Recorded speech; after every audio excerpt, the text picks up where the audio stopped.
Holiday and welcome to the Chamber Member Spotlight Podcast, where we feature one of our many small business members, the backbone of our island community.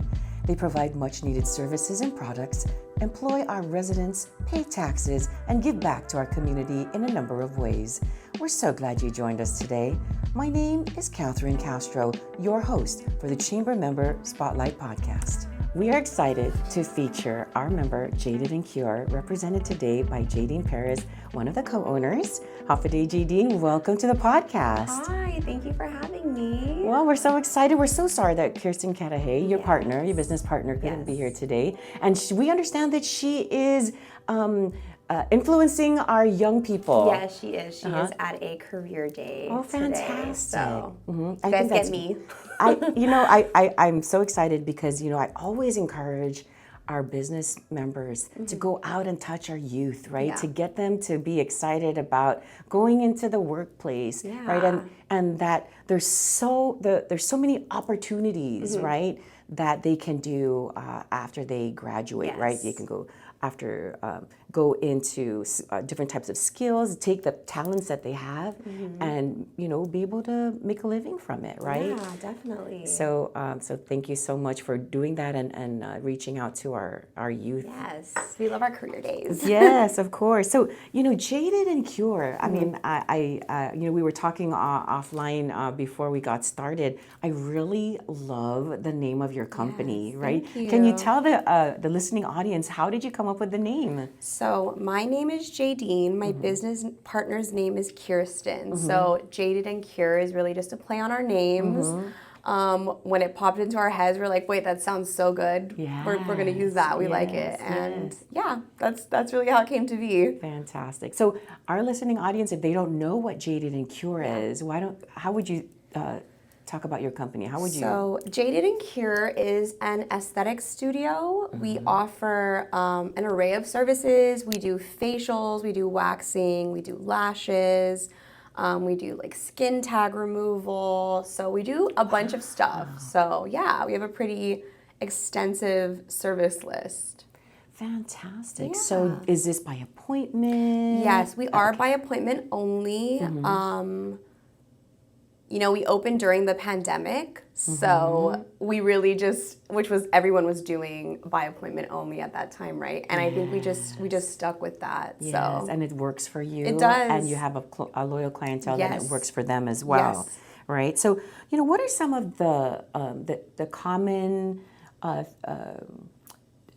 things that, when customers come to you, right? What are some of the common things like they want help with or that they seek your services for? We get a lot of skincare questions. Obviously, we have a good amount of acne clients that are looking to clear their skin. We have a good amount of people just looking for overall, skin advice, because I'd like to say that paying attention to your skin and taking care of your skin is rather new still, on island at least, but people are definitely paying attention to it now and they're very interested, but they just don't have all the knowledge that they'd like to have. So we're just constantly getting questions about how people can take care of their skin or improve it. Yeah, and so because we live in this beautiful tropical island, right? So sunny. We have a lot of sun, and this is a great way to take care of your skin and to have companies like yours to service the folks that are really concerned about that. Yeah.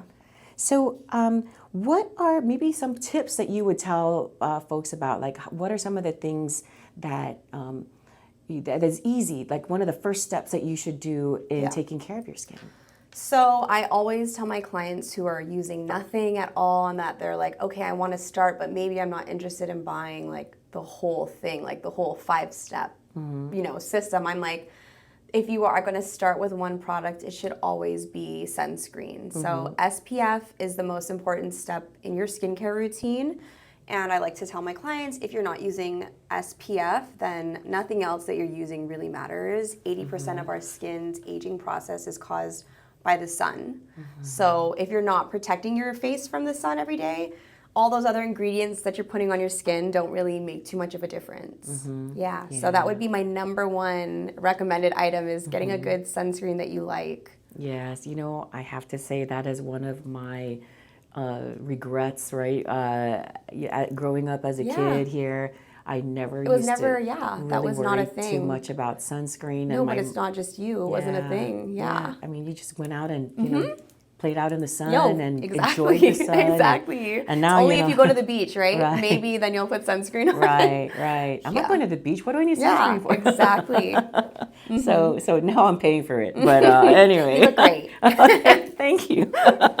So how do you stay updated, you know, with the latest in the trends and honestly, just, which is kind of the beauty of like social media, is being able to follow other estheticians out in the world, other dermatologists, and just seeing what they're doing. As a licensed esthetician, you do have to take continued education courses. You always do have to be updating what you know in your field to be able to renew your license. So I'm always taking other courses from the brands that we carry. But yeah, that's how I stay up to date, really.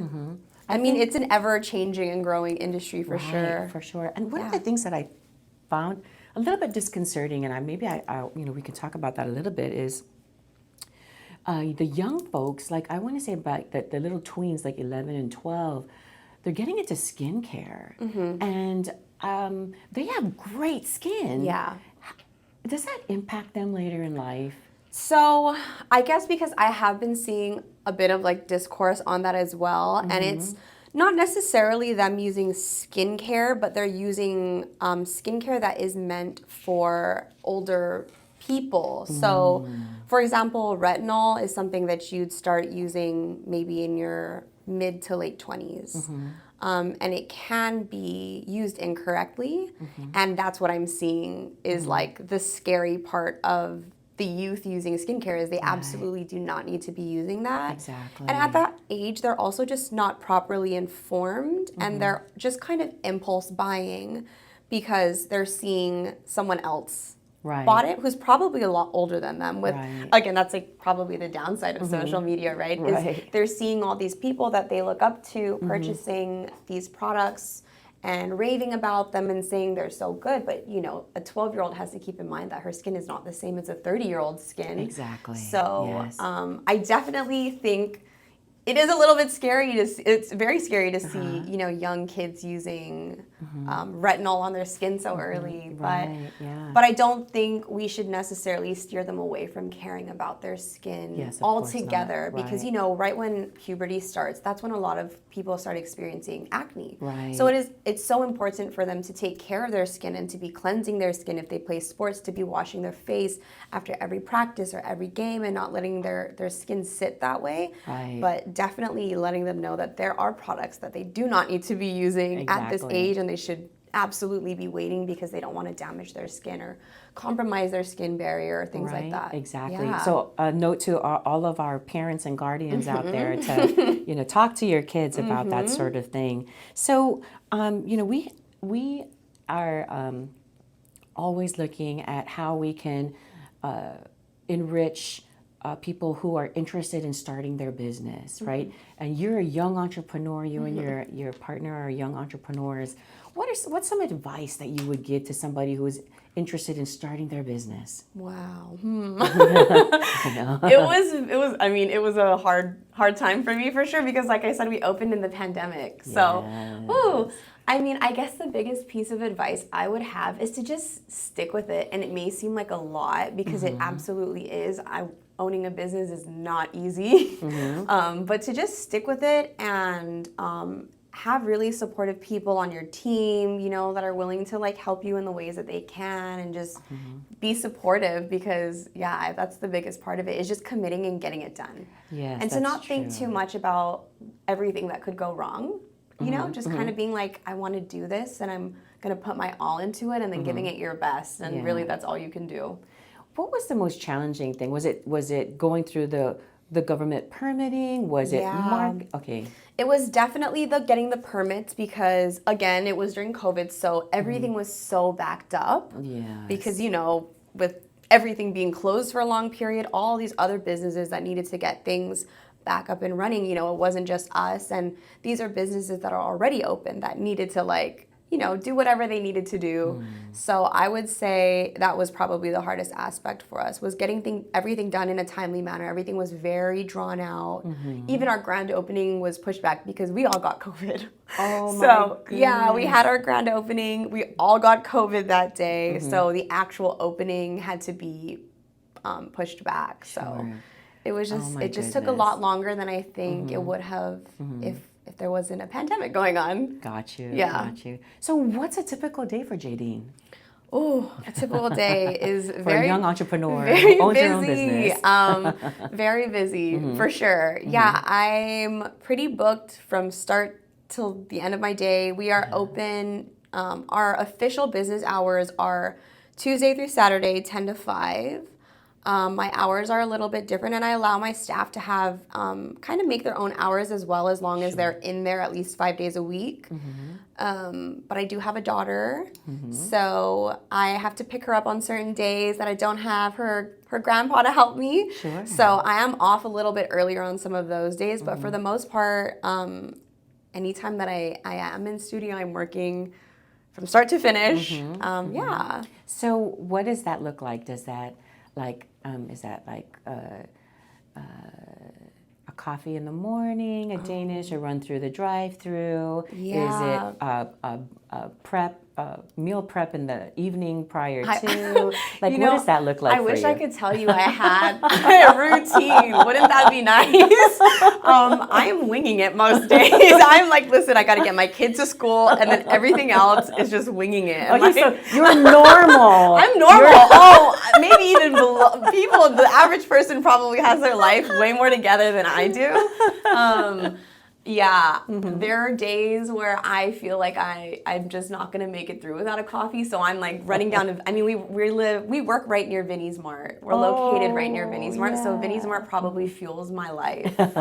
So shout out to Vinnie's Mart for keeping me alive, because without them I don't know where I'd be. But yeah, no, I can't say I have a daily routine other than getting my kid to school and getting me to work. Right. Yeah. Okay. So what is there, without saying names or anything, is there a particular success story that you're really proud of? Maybe a customer or, something like that you'd like to share?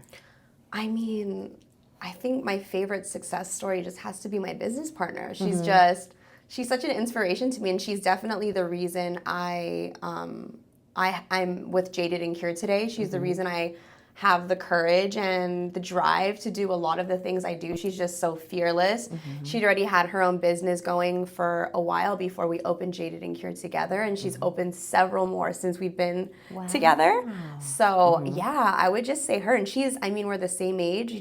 She just turned 28 yesterday. Wow, happy birthday! Yes, happy birthday, Kirsten. But yeah, so she's been doing it for for a while now, for years, and I'm really proud of her, and I think she's such an inspiration. Excellent. Wow, that's so lovely. Yeah. So what are your plans? You've built a successful business. Yeah. You've got loyal clientele. Pretty sure people are knocking on your door. Yes. And so what's in the future for Jaded Cure? Oh, I don't know. I would like to hire more people for sure. Okay. Right now, we have one other esthetician working with me. So I would like to hire 2 more before the end of this year. It's been really hard finding people just because of the licensing process. There aren't too many licensed estheticians right now that aren't already under contract with other studios. Sure. Because that was another thing that really got set back in the pandemic as well, was schooling and getting these people who are interested in being in this career licensed. And I can't hire anyone that's not licensed. So that would probably be my biggest goal right now for the business, is just to get a few more people on board. Yeah. And so how would, what would be some advice that you would give to people that are interested in being aestheticians and being in the skincare business, what would you? I mean, do it. That's my best piece of advice is to just commit, go to the school, and then continue to learn because. Man, I have had to learn so much more from even just being out of school. They really teach you the absolute basics, and then who you become in this industry is completely up to you. Because there are so many different routes you can take. There's some estheticians that only do skincare, and that's their focus. There are some estheticians that go into waxing, and they only do waxing. Same with, lash extensions. So it's really about going to the school, getting the basic knowledge on the entire industry, and then deciding what you want to hone in on and really specialize in, if you want to specialize in something. But yeah, to just be constantly wanting to learn. Exactly. That's this industry. And I think that, when you have continuous education, it just benefits you in the long run. And your clients and of course. Everyone, yeah. And just to let, for clarification, this services are for both genders, right? So yes, anybody absolutely. who's interested in improving their skin or taking care of, whatever it is, men waxing. have skin too. Yes, so. of course. All right. For sure. Okay, so, Jaded Cure is a member of the chamber. How has a chamber membership benefited your company? I've just been really eager to be able to, link up with so many like-minded people that are also out doing the thing, They've started their businesses and they're working and they're just making it work given our circumstances with pandemic and just where we're at and our resources. So it's just been really nice to be able to have access to this group of people. Exactly. And then just to be able to, like you said, have, like-minded individuals that can understand the the challenges that you're going through. Yes. And then also to have a network of folks that say, hey, I know somebody in that business that can support your business. Absolutely. Right? Just being able to network. Right. And see how we can all help each other. Right, exactly. Yeah. So as a young professional here in Guam, right, what advice would you give to other young professionals that, not necessarily in your industry, right, but who are interested in, growing their profession, right, growing and being, they have aspirations, right, and they're faced with a lot of challenges. We live on Guam, right? Yeah. We're isolated. Things are expensive here, right? How do you make it work? And what advice would you give to these young people? What advice would I give to them? I mean, going to things like this and getting involved in groups like this.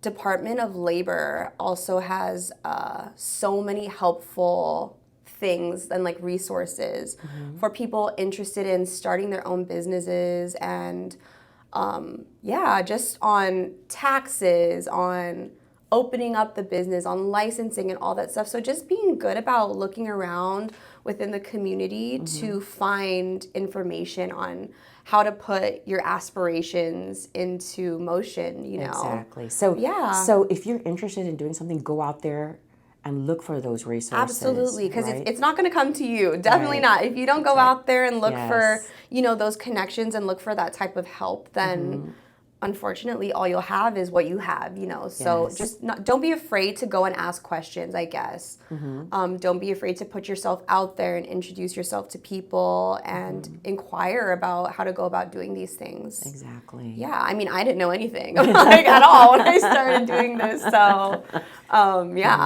So Jaded Cure. Yes. And how do people reach you? How do they, they're interested in a consultation? So our website is honestly, it has everything you could ever need. We do online booking, so you don't even need to speak to anyone. You can book a consultation. If you already know what appointment you want to book, then you can book your appointment. You can also reach us by phone call or email, but everything is on our website. So we made everything really easy. So in case you happen to be up at midnight scrolling through your phone and you want to book an appointment, you gotta wait till we're open. Yeah. Fantastic. So everybody like them, yes. Tag them, share their information, Jaded Cure on the website and on social media. Yes. So Thank you so much, Jaedeen. We really appreciate it. This was fun. Thank you so much for having me. All right, take good care. Okay. We truly appreciate your insights, Jaedeen, and recommendations on what it takes to run and operate a sustainable small business in Guam. We encourage our residents to support our small businesses like Jaded Cure that make a big difference in our community. I'd like to thank our listeners for tuning in and listening to today's show. We encourage you to drop us a note to share your comments on this episode or visit our website or social media platforms. We really appreciate your feedback. We look forward to having you back on the Chamber Member Spotlight podcast again very soon. If you haven't already heard it, we also have another podcast called The Chamber BizBox, which features issues and challenges that face our business community. We have these podcasts available on YouTube, Spotify, and Apple Podcasts, so give them a listen. This is your host, Catherine Castro. Until next time, take good care and make it a great day, Guam.